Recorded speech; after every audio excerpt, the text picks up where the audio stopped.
T twenty বিশ্বকাপে সেমিফাইনালে ওঠার জন্য কঠিন একটা সমীকরণের সামনে দাঁড়িয়ে আছে পাকিস্তান ক্রিকেট দল। আপনারা সবাই জানেন গতকালকে ইংল্যান্ডের কাছে নিউজিল্যান্ড হারার পর কিন্তু পাকিস্তানের আরও একটা সম্ভাবনা বা সুযোগ এসেছে টি-টোয়েন্টি বিশ্বকাপের সেমিফাইনালে ওঠার।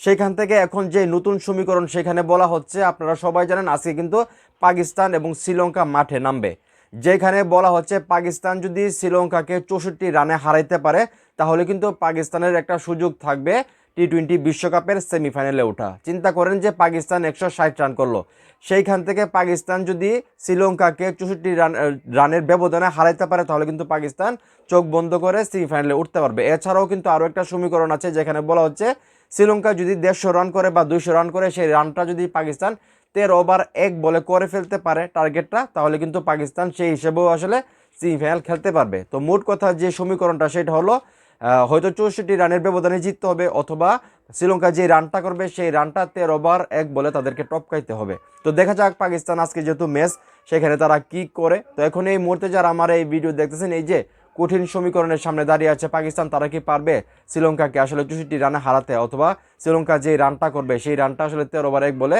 টার্গেট ফিল আপ করতে? আপনাদের কি মনে হয় সেটা অবশ্যই কমেন্ট করে জানাবেন। ভিডিওটা ভালো লাগলে অবশ্যই শেয়ার করবেন।